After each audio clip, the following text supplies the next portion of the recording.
Oh, lights. Be good to shut those off. Oops. There we go. Let us move north. So we've been down here in the mainland of Greece, in central Greece, Attica, and the area of Delphi and the Peloponnese. And now we are going to move north to the region of Macedonia. This area was north for the Greeks in a very important and obvious way. It's north of Mount Olympus. Mount Olympus is where the gods live. Mount Olympus is just about there at the lower edge of the red circle. And so this well-watered area of plains ringed by mountains with rivers coming down into it is the area that we know of as Macedonia. There are a few towns in the region, and one of them is Vergina. That's a modern name. And in the area of Vergina, this kilometer square field filled with tumuli, little mounds, was already known to be an area of archaeological interest from the 18th century. A French explorer came here in the 18th century. And in the early 20th century, in 1932, excavation began inside this field. There are over 300 of these little tumuli, and within every one of the tumuli are burials, as few as 4 or 5 and as many as 15 within the tumuli. The tumuli held burials that were of both men and women. Almost all of them were inhumations. The soil up here is very acidic, and for the most part the bones have deteriorated, and so the gender of the deceased is decided by the archaeologists based on the kinds of grave goods that accompany them. So here are a couple of pots and a sword. So this one's identified as a male burial. Here's some pottery and some jewelry. So this one is identified as a female burial. And they can be dated because they have associated pottery.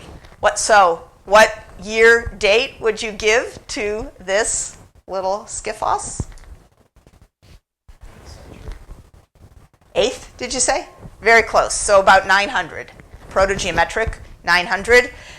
Can't be early geometric because it's not mostly covered in black. Perhaps you remember this back in the day when we were talking about this kind of thing. This is completely analogous to what's going on in Athens at this time. So I remind you of this proto-geometric cyst grave of a female in Athens with her juglets and her jewelry, very, very similar to the kind of burials that we have in Macedonia. And likewise with the men, this is the warrior grave from the Athenian Agora, where around his amphora the sword was placed. It was killed so that it couldn't be used again.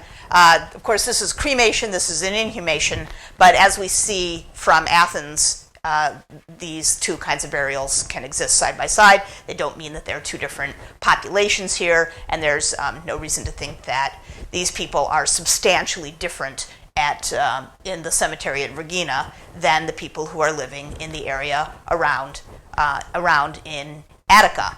The settlement, the dates of the cemetery of the tumuli are very much like the dates of the resettlement in the Iron Age in the mainland of Greece, which is to say there's a gap after the end of the Late Bronze Age. There's a sort of period of abandonment, and then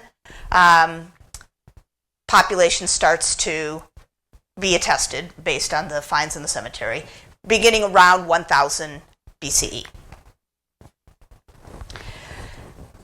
These cemeteries, both at Vergina and at other small sites in the vicinity, so for example, this is from a little town called Syndos, which is very close to Vergina, where another cemetery has been found that has burials ranging from the 7th century BCE down into the classical period.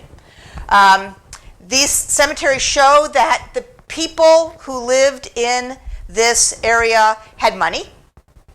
The grave goods that come in the cemeteries are pretty wealthy, frequently. And often, they come to be, at least in the Archaic period, sort of surprising. So in the cemetery at Syndos, for example, there are 5 or 6 graves, male graves, that have iron helmets and gold funerary masks. So by the 6th century BCE, what do you think the political organization of Macedonia was? This is the evidence, let me tell you. I could show you more and more and more pictures, but they would be the same sort of pictures. So, you want to have a very fast chat? What do you think? Or should I just point to somebody? Just point to somebody? Okay. Allison?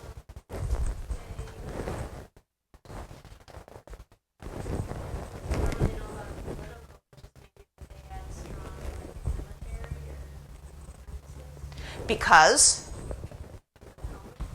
So somebody is buried with military gear. Of course, that's interesting, right? Since you may recall that we read an article about and talked a little bit about being buried with military gear. And what was the conclusion in that article about burials that have military gear? Are those people soldiers? You remember?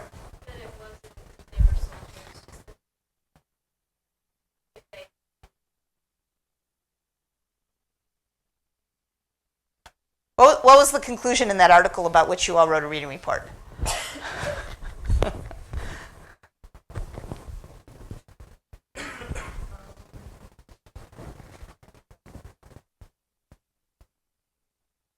Remember?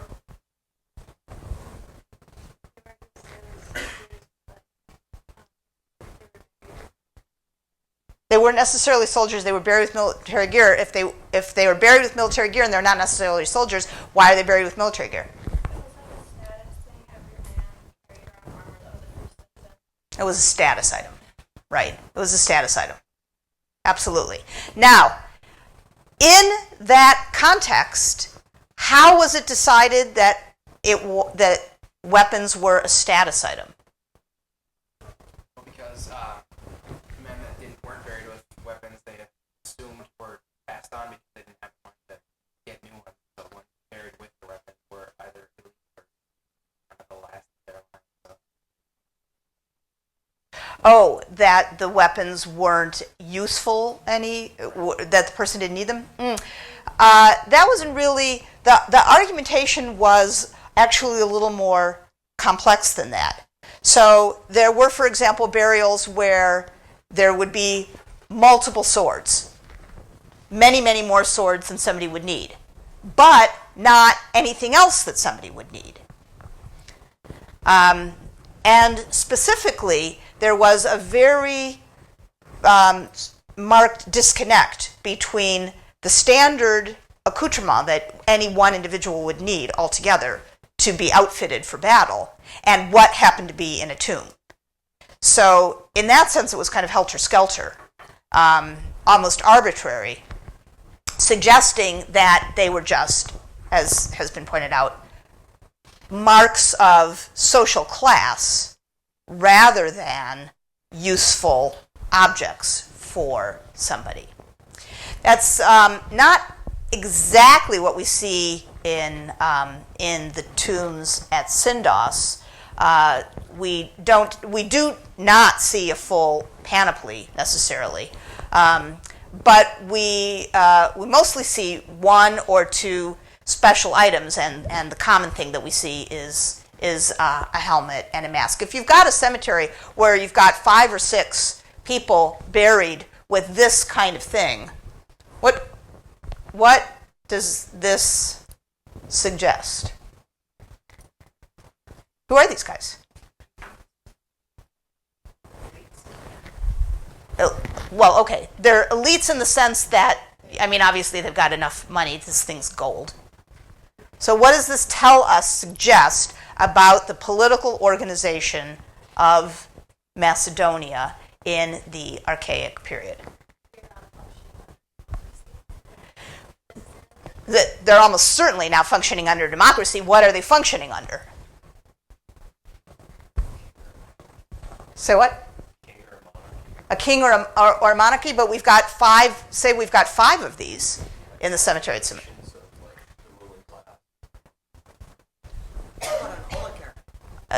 that what you want to say? Okay, that's good. Then say whatever you were going to say. I was thinking maybe like servants and people had a need to maybe hide their, like, dedicate all that wealth. Well, these things belong to individuals who are buried, and as both of you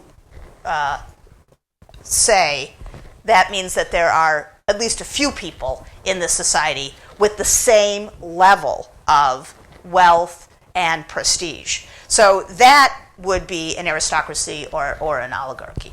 That, in other words, is there are kinds of clans, and there's one big guy at the head of each of those clans, and the strength of those guys and the strength of the clans may well be military based, and the representation of each of these sort of equal authorities or equal powers is what is in evidence in the 6th century.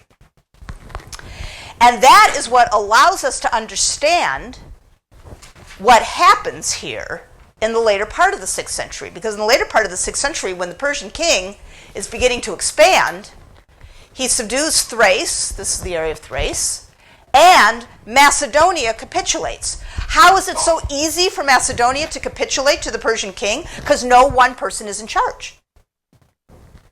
How is it so readily that Macedon is subsumed into Persia? Because there's not any sense of political autonomy or individual freedom or liberty. There's an idea of a democracy is far from the ideas of these folks. We've got a lot of little clans led by folks who are at one equal level among themselves, and they would have had to completely band together in some sort of united front, and that's not generally, I mean, anyway, in this particular case, that's not what happens. And so the region of Macedonia comes under Persian rule. And when that happens, a lot of little clans are messy for the Persians. And a monarchical line is easier. It's always easier for somebody in charge to have kind of one person reporting to them. And so there had been a line of Macedonian kings, the Macedonians' own sense of their history. We have kings coming down from around the 700s. But these guys were probably just one among many important militarily connected representatives of their clan. In the 5th century, starting in the 5th century, there's one king at a time. He has a specific length of rule, and they start to represent themselves as, and probably to greater or lesser extent, act as more powerful, autonomous figures. This is a very weird thing that each of these kings, Archelaus and Amyntas, has on his head. You recognize what that is? Yeah. It's the lion's head helmet of Heracles. Heracles was adopted by the Macedonian kings as the protector of their royal line. In the middle of the 4th century, the guy who becomes king of the Macedonians is Philip II, becomes king in 359. Philip, unlike all of his predecessors, was extremely savvy and extremely ambitious. And he conceived of a way to reorganize or reconceive of the power of the Macedonian kingship from within.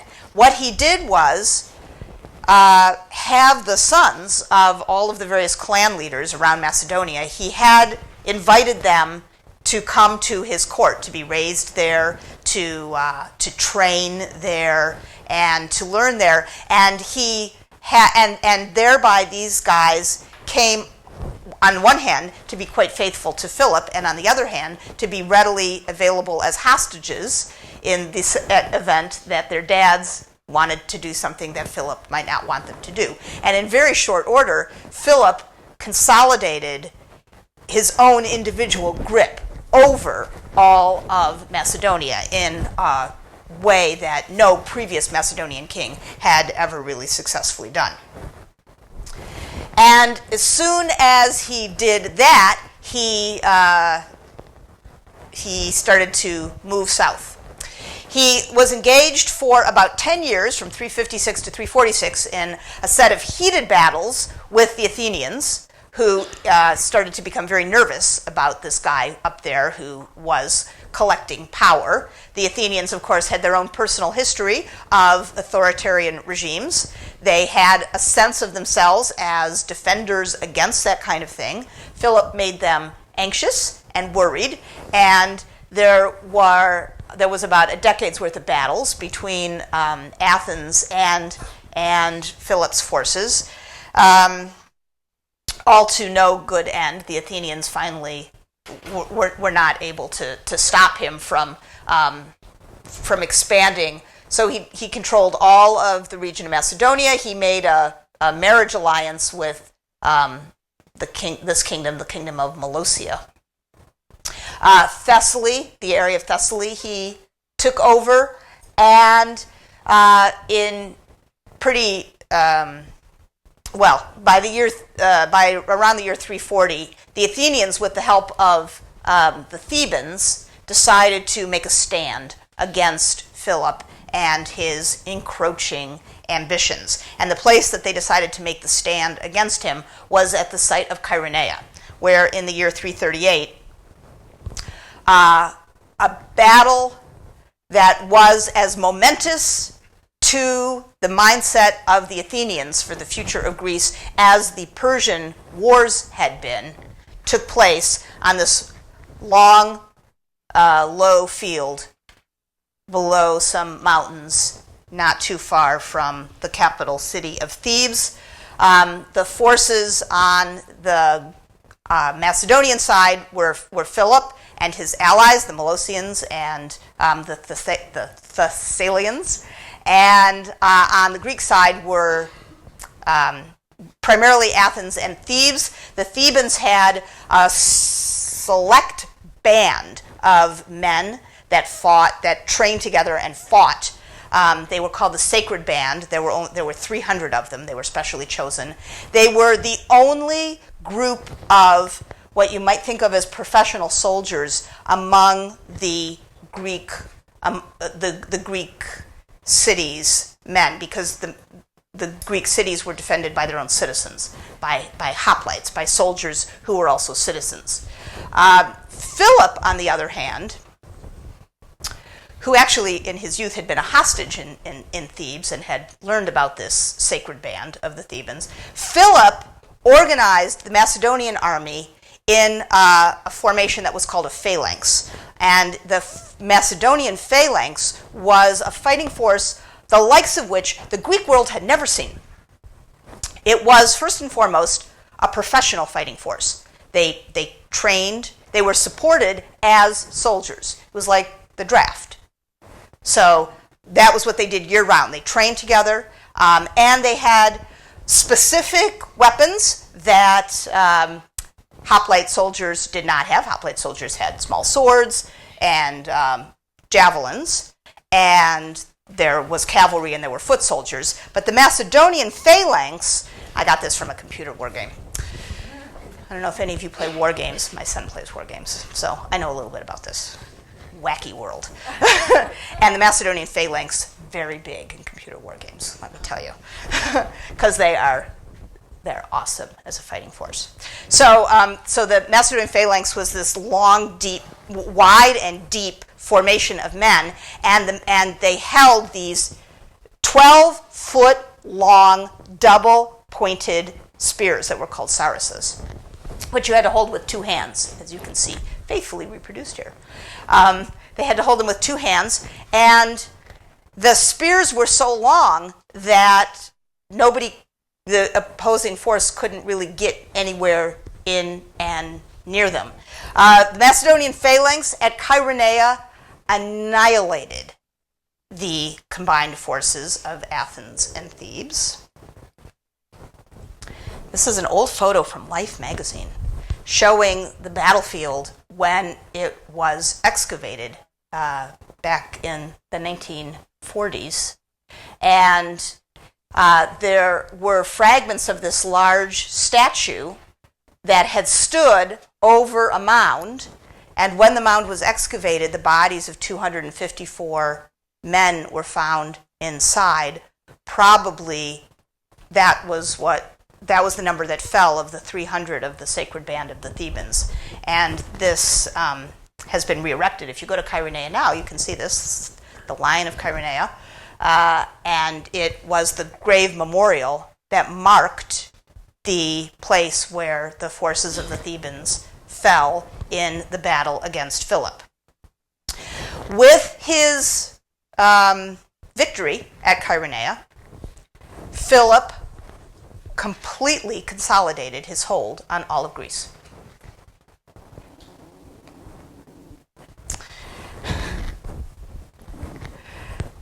You know how when who are the people? Are they Olympic victors or Super Bowl victors? Who are the people who, when they say, "And now what are you going to do?" They say, "I'm going to go to Disney World." Who? Super Bowl. So Philip kind of won the Super Bowl of Greece, and what he said was, I think of this whenever I think of this monument. I'm going to go to Olympia. And I'm going to build me a monument. And of course, nobody could say, "You are not," because Philip was in charge. So Philip went to Olympia and commissioned a monument, which I've outlined in red there on the plan, named after himself. Modesty was not one of Philip's traits. Named after himself. It's called the Philippion. It is inside the boundary of the Altis, the Temenos, the sacred Temenos to Zeus at Olympia. And it is a victory monument to Philip after his defeat of the Greek forces at Chaeronea. And he commissioned an Athenian sculptor to make gold and ivory statues of himself, his mother, his father, Amyntas III, Eurydice II, his wife, well, one of them, Olympias, and his son, Alexander. And these 5 gold and ivory statues were the only depictions of humans inside the sacred space of the Temenos at Olympia. 338 BCE.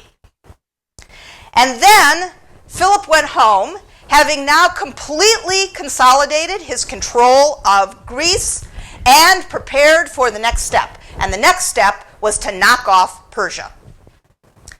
He put his phalanx forces into training. He organized his generals. He sent advance men into the western satrapies of Persia. He arranged for a dynastic marriage between his son Aridias and one of the daughters of Mausolus of Caria. And in so doing, he kind of ticked off his son Alexander, who was worried that his position, Alexander's position, as the best and most important of the sons of Philip, was now in jeopardy. And so he, Alexander, sent an envoy to Mausolus and Caria saying, "No, I'll marry your daughter." And so then there was lots of trouble brewing, and then also in the meantime, Philip decided to contract with somebody else to get married again, and Alexander's mother, Olympias, got very upset about that. And, well, one thing led to another, and in the year 336, at this little theatral area just south of the palace at Vergina, Philip was assassinated. Alexander was 20 years old. We'll get to Alexander next week. In the meantime, we have a tradition here at Vergina and in Macedonia in general of important burials. And as the political organization of Macedonia slightly morphed from clans led by important guys to slightly more important kings, the form of the burial areas increased in monumentality. So you can see the cemetery of the tumuli here in the background, but ringing around the area of the cemetery of the tumuli were 5 larger individual mounds. Almost certainly, they have not all been excavated, but they almost certainly were part of the dynastic grave. They were the coverings for graves of the various of the previous kings of Macedonia. The largest of the mounds was called the Great Tumulus, because that was the biggest one. And excavation at the Great Tumulus began under Manolis Andronicus in 1962. He's an archaeologist who teaches who used to teach at a university in northern Greece and worked as part of the Ephoria there. You can see just a little bit of the mound left here where these trees still stand. So all of this used to be the mound, and for many, many, many years, Manolis Andronicus excavated here, and he knew that it was a man-made mound. He found stratified layers in the mound. And he found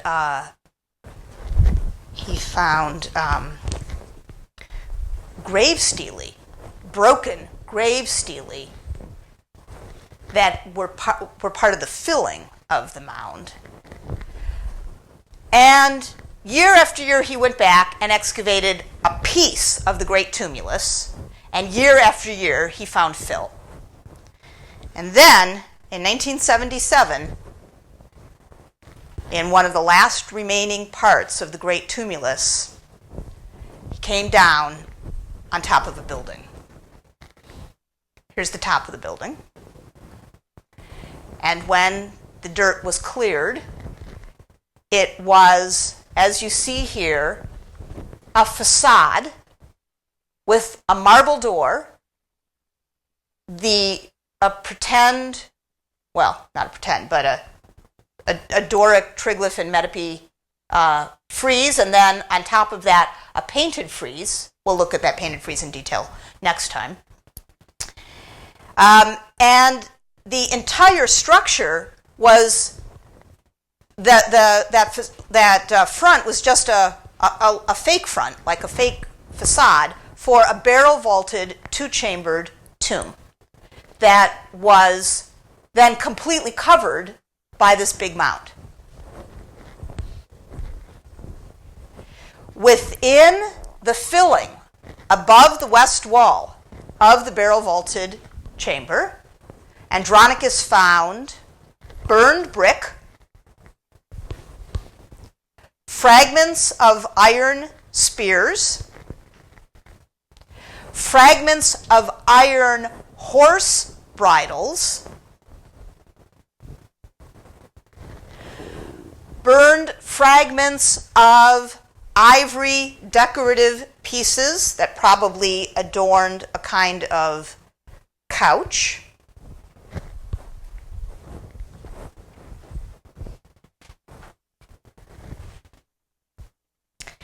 And then, when he got inside, he found an intact burial.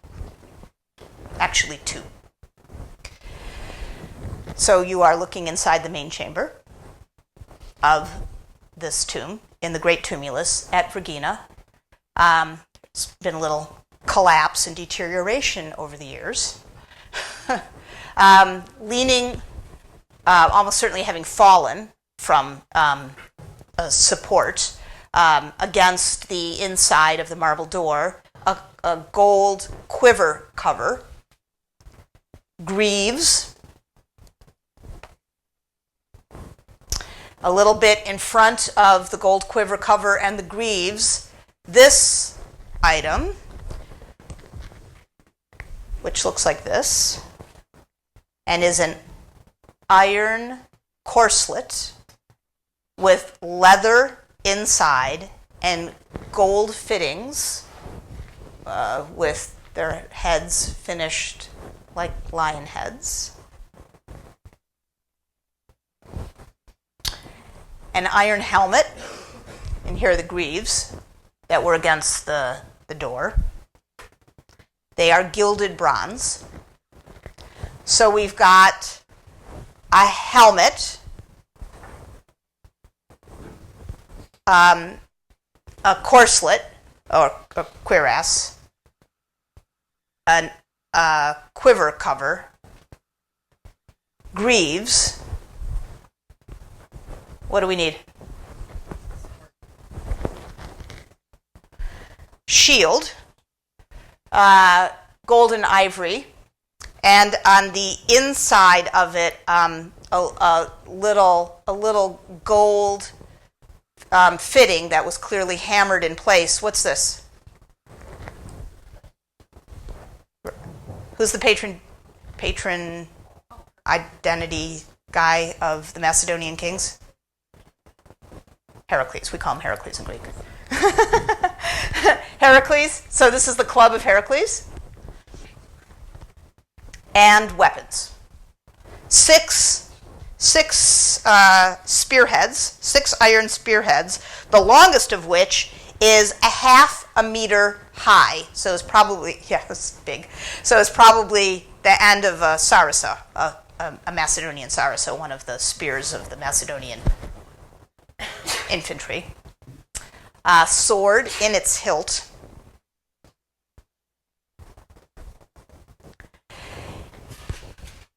And what is most striking about this array, besides how well preserved it is and blah, blah, blah, and how fantastic it is? So what do you note about this particular array of weaponry compared to what we were just talking about before?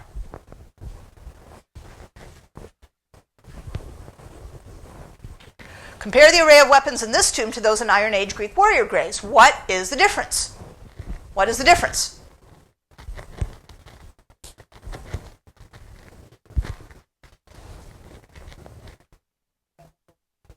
You got the whole kit and caboodle. Right. You've got every single thing. Just, you have exactly what you need.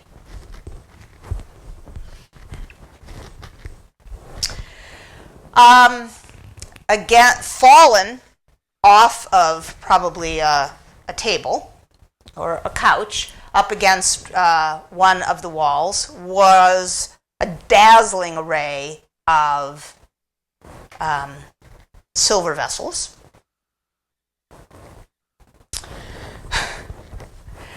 A bucket, what's called a situla in Greece, this bucket.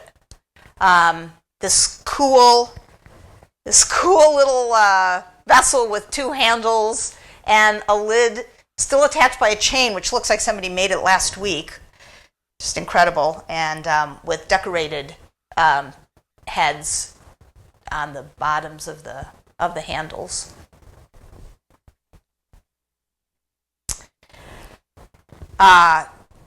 this is one of two jugs, a large crater, a strainer that can be placed over the mouths of the wine cups. There are 6 of these. I could only fit 4 on the screen. So what is this particular array for?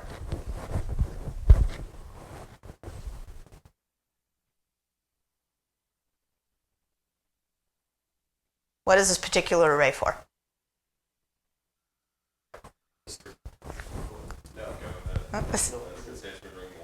Yes, it's for drinking wine. You have everything that you need for drinking wine. That's exactly right.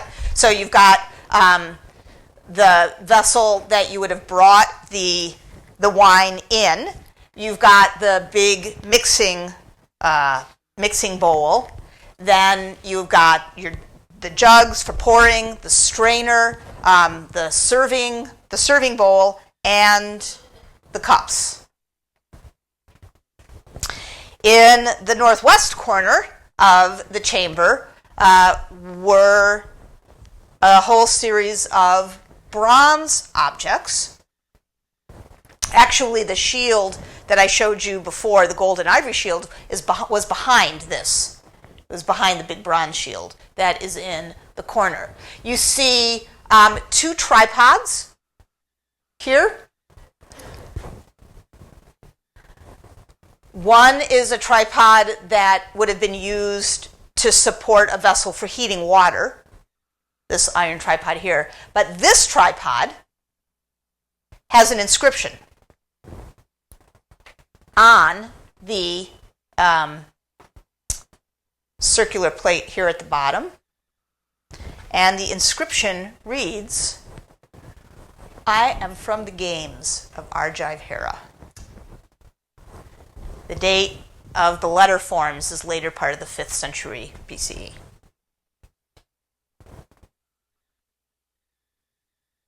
Here are bronze vessels. You know what this is?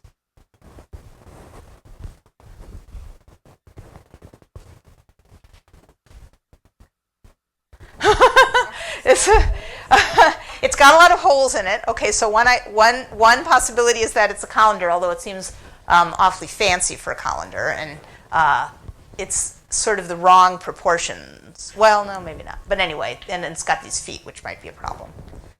What are some other ideas? Maybe an incense holder or something? It's definitely so something is going to be emitted through the holes, right? That's why you've got the holes. So it could be incense. What else could it be? That would be a lot of incense. It's pretty large. How big is it? It's about this big. That's about 2 feet.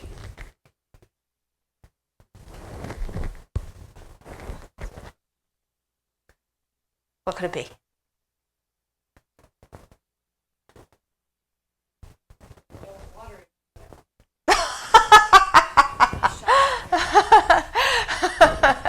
What do you need at a dinner party?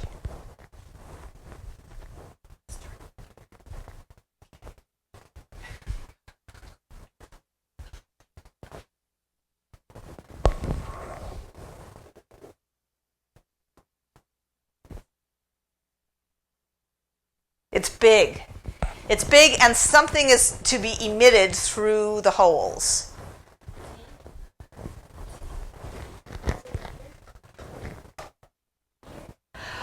That's not a bad guess. That's not a bad guess. It's similar to a heater. It's similar to an incense, burner. It's almost certainly a lantern. A lantern would have put a lamp on the inside, and then light would have been there, and it would have been protected. You could have carried it. So it's one big lantern. Great big bronze bucket. And then an additional array of bronze vessels, a couple of jugs and basins, a bowl for scooping. The excavator, Andronicus, thinks that this array is the accoutrement for bathing. So you would have been able to bring the bathing water in the bucket. You would have been able to heat it over that one iron tripod, and you would have been able to pour the water with the jug or scoop it out with this bowl from the larger bowl down there. So he thinks that's his interpretation of the bronze vessels. So the silver vessels are an array for dining, and the bronze vessels largely for bathing the body. On the back wall, next to where the bronze vessels were, a marble box. Note this strange arrangement here in the front. I'll get to that in a second. Is this how it's found, or is this? Yeah. No. Because you said the shield was behind that, but it wasn't in the picture, correct? That was a picture of the shield once it had been taken out and cleaned and put together. Okay. The picture of the shield that had. Yeah. So, but this is how it was found. Yeah. And then when this marble box was opened, inside was a 24-pound gold, what's called a larnax, which always makes me think of Dr. Seuss, Larnax. And it's got an embossed gold starburst on the lid, and inside were the fragments of a gold wreath and the cremated bones that had been wrapped in a cloth.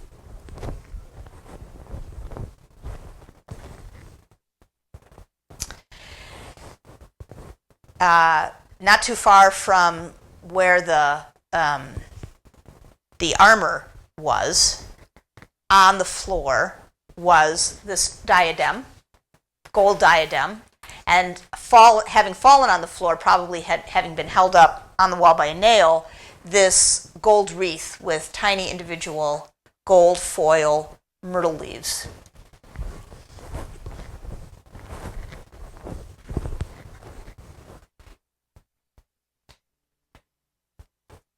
This pattern in front of the marble sarcophagus is the deteriorated remains of a wooden couch. And adorning the couch were ivory coverings. And included in the ivory coverings were a series of, actually up to about 20, small ivory heads. They are tiny, about 3.5 centimeters high a piece. And the two in the middle, here they are in profile.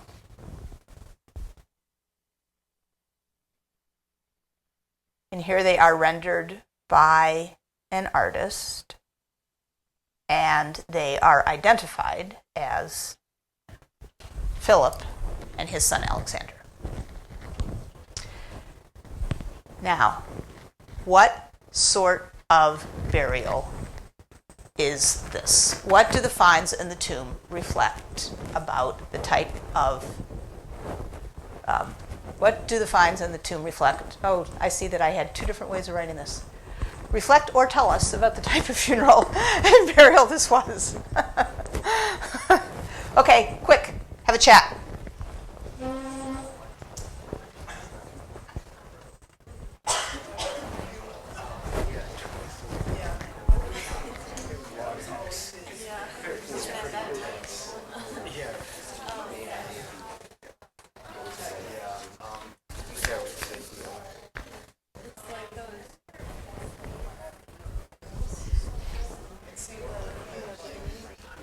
I have to fix that before I post it.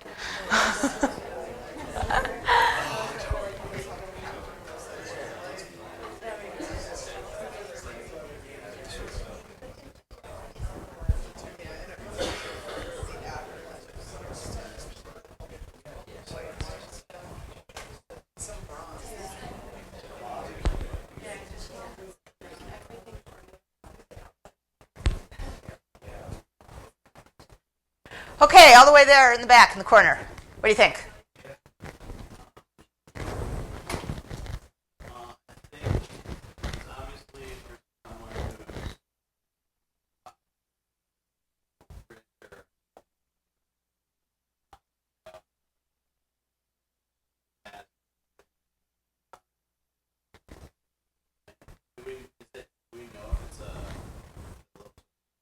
Well, Andronicus believes it's Philip, and so do I. There's a lot of there is a significant amount of disagreement among archaeologists whether this is Philip or whether it is his son Aridius IV, the feeble half-brother of Alexander. But I think we can all agree that it is a royal Macedonian burial, for sure. Absolutely. A royal Macedonian burial. What sort of burial does this particular array and all of these details bring to mind?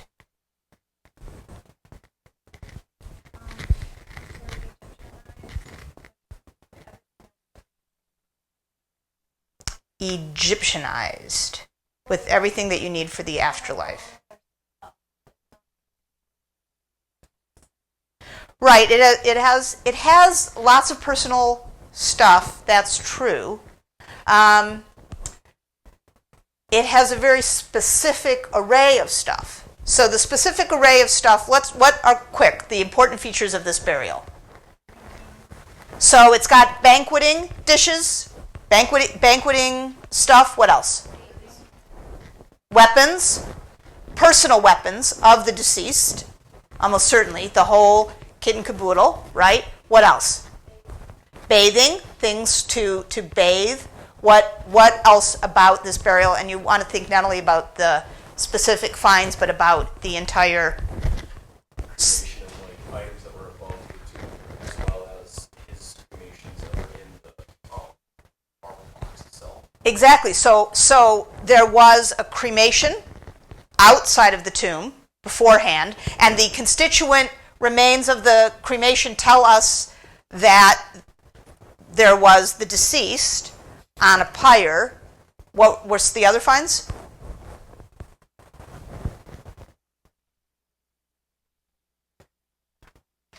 That was probably the beer that was on the pyre. What else? What else was found in the burned bits on the top?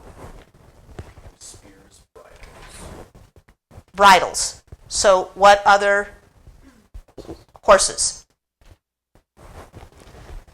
The form of the tomb is?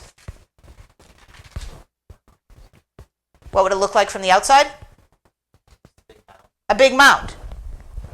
A big mound, cremation of horses, cremation of the deceased on a pyre, banqueting vessels, bathing vessels, weapons, personal weapons. What other elements inside the tomb suggest other aspects of or belief?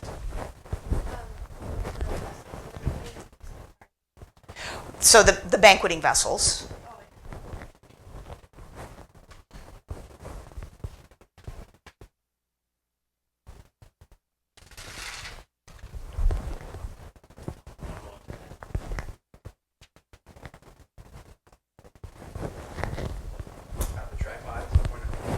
Tripod won at the games. What kind of burial is this?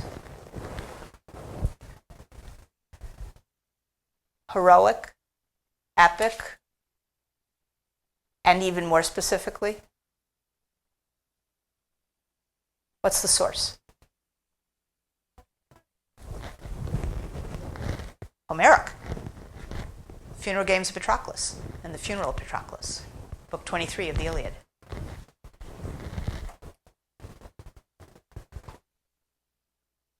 What is in common between the funeral of Patroclus and this funeral? What's in common? Tell me one thing. A prize from a game. What else? Back there in the black shirt.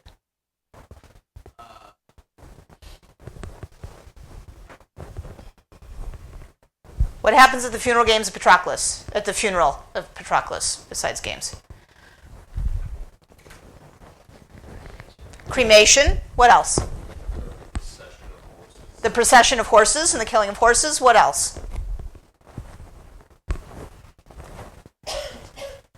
Where's Patroclus buried? In a mound, a big mound. A mound very wide and high. What happens when the body is burned at the pyre? What happens then?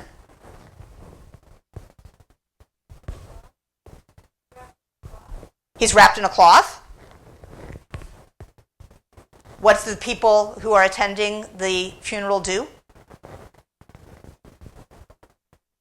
They feast. Right. There's a banquet.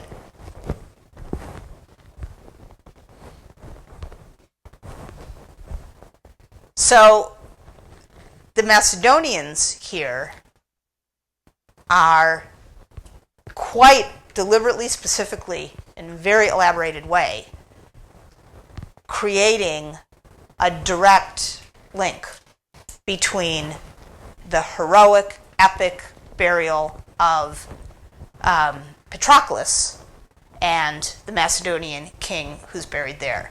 This is a mindset that cannot have been lost on the son of the man who's likely buried in this tomb.